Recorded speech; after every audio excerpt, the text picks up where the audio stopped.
Hi guys.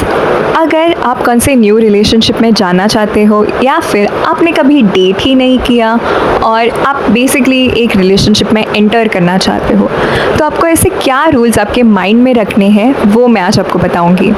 सो ना basically अगर आप ये रूल्स फॉलो कर लोगे ना, तो जो आपके पार्टनर के साथ जो आगे फ्यूचर में जाके जो मिसअंडरस्टैंडिंग्स जो भी है, आप वो अभी से ही अवॉइड कर दोगे, क्योंकि आप स्टार्टिंग में ही वो थिंग्स आपने कम्युनिकेट कर लिए होंगे आपके पार्टनर के साथ। तो इसीलिए ये रूल्स बहुत इंपॉर्टेंट है। ये रूल्स फॉलो करोगे ना, आप राइट पर्सन को डेट करोगे, आप मैच्योर बनोगे, हेल्दी रिलेशनशिप में जाओगे। थर्ड, आप जो अनवांटेड ट्रॉमा है उससे आप बच सकते हो। रूल नंबर 1, मेक श्योर कि सामने वाले पर्सन का मूव ऑन बहुत अच्छी तरह से हो गया है उनके एक्स पार्टनर के साथ। नहीं तो कहीं ना कहीं उनके मन में अगर सॉफ्ट कॉर्नर रहेगा उनके एक्स पार्टनर के लिए, तो वो ग्रेजुअली वो आपको अफेक्ट करना स्टार्ट करेगा।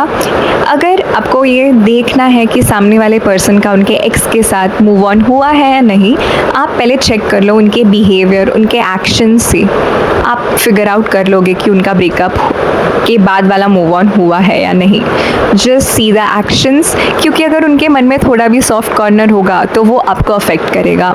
और आपके लिए भी ये सेम है कि अगर आपका एक्स जो भी है उसके साथ मूव ऑन नहीं हुआ है, do not go for another relationship. पहले अच्छे से मूव ऑन कर लो, then get into the next relationship.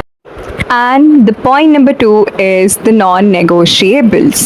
Now what is non-negotiable? Non-negotiable मतलब वो चीज़ें जो आपके बारे में है जो आप नहीं चेंज करोगे, क्योंकि वो ही चीज़ आपके लिए बहुत इम्पॉर्टेंट हो गए। जैसे आपका करियर हो गया, आपका लाइफस्टाइल हो गया, आपकी फैमिली हो गई।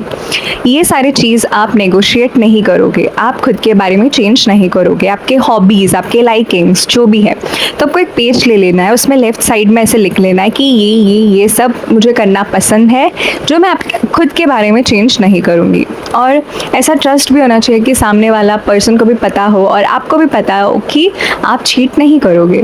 तो अगर आपका फंडा वैसा होना तो बहुत स्मूथ जाएगा। अभी फॉर एग्जांपल अगर आपको डांस करना पसंद है, अगर सामने वाला पर्सन इज़ लाइक मुझे नहीं पसंद कि तुम डांस करोगी, लेट्स टेक एन एग्जांपल, तो फिर ये हो गया। तो फिर आप पहले उन्हें कन्विंस करोगे, अश्योर करोगे कि अरे आई वोंट चीट, ऐसे कुछ नहीं है, इनसिक्योरिटी इनसिक्योर होने वाली कोई चीज़ ही नहीं है इन शॉर्ट। तो उससे क्या हो जाएगा ना कि आप उन्हें कन्विंस करते करते करते वो चीज़ें आप बोलोगे कि उससे अच्छा मैं ना ही करूँ तो वो बेटर रहेगा। तो फिर वो चीज़ें आप जो आपको पसंद है चीज़ें करना, वो आप अवॉइड कर दोगे। तो उससे क्या हो जाएगा ना, पहली बात वो आपके पार्टनर को आप हेट करोगे, लाइक वो रिजेंटमेंट वो बढ़ता जाएगा। सेकेंड थिंग, आप उनको इतना कन्विंस कर चुके हो कि मुझे ये पसंद है, मैं ये ही, if I don't do this, अगर मैं अपने हॉबी को नहीं फॉलो करूँगी तो फिर आई लूज़ माई सेल्फ। क्योंकि ऐसे होता है कि अगर आप आपके लाइकिंग्स, आपके हॉबीज़ को फॉलो नहीं करोगे, आपके करियर को फॉलो नहीं करोगे, you will lose your self, which is much worse. तो क्या हो जाएगा ना, अगर आप वो चीज़ें आप ट्राई भी करने जाओगे ना, तो वो आपसे मतलब हो ही नहीं जाएंगे। आपको वो चीज़ें करना बहुत डिफ़िकल्ट लगेंगे जो आपको चीज़ें करना पहले पसंद थी। तो मेक श्योर आपके पार्टनर के साथ एक कम्युनिकेशन रहे कि see this is my personality, this is what I like, and मैं अपने बारे में कुछ चीज़ें नहीं चेंज करूँगी। और उसके वजह से you have to be okay with it, क्योंकि उसकी वजह से ना आपका बहुत एनर्जी वेस्ट हो सकता है, एफर्ट्स वेस्ट हो सकते हैं। उसकी वजह से आप खुद को लूज़ आउट कर दोगे, which is much worse than losing anyone as your partner which is not supporting you.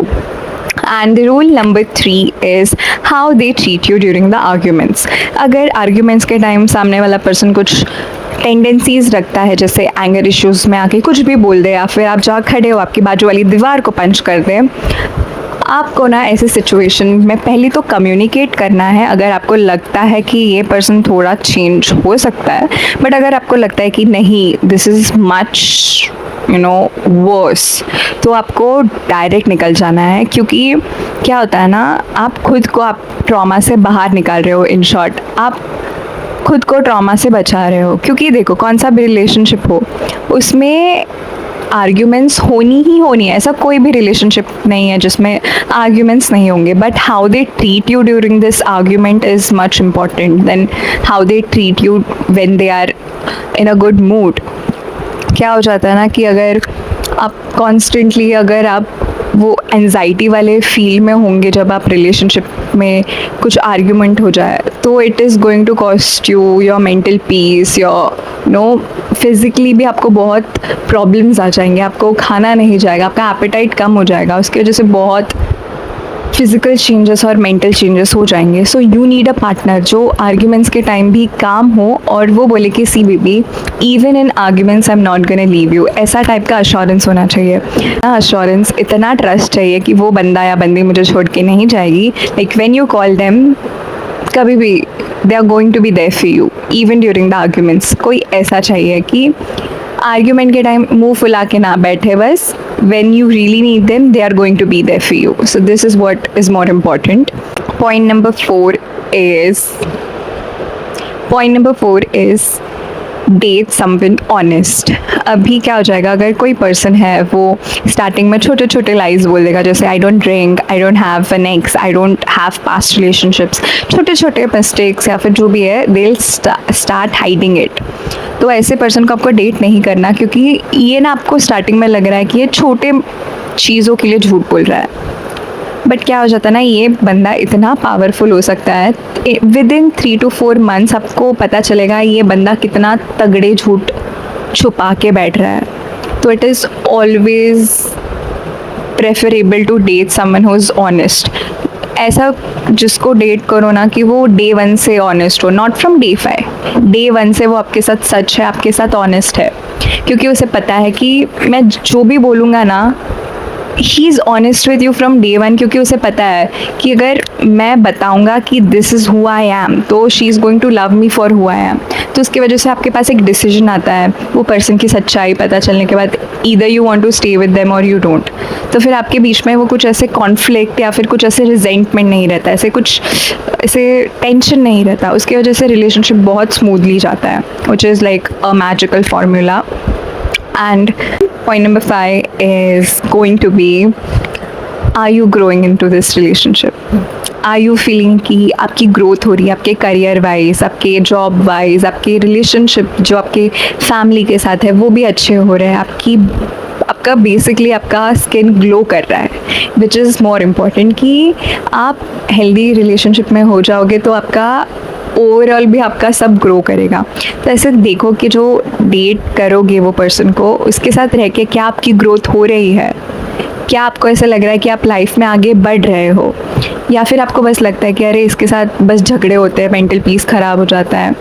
तो फिर उसकी वजह से ना ही आपसे कुछ काम किया जा रहा है, ना आपसे कुछ ग्लो अप हो रहा है, आपका करियर बढ़ नहीं रहा है आगे, घर पे आके सबके साथ झगड़ रहा हो क्योंकि पार्टनर के साथ झगड़ा हो गया।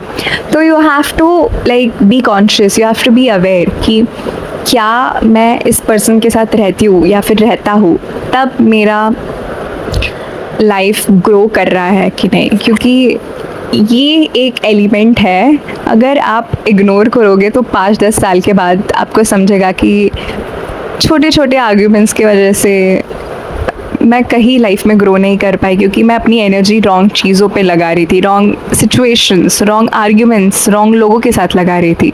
सो इट इज़ ऑलवेज इम्पॉर्टेंट कि देखो am I growing with them, और मेरे वजह से भी उनकी ग्रोथ हो रही है या नहीं। सो this is it you guys, and these are the rules that you must follow, you know, to have a good relationship, and it's going to work out for you if you keep all this thing in your mind and just go with it.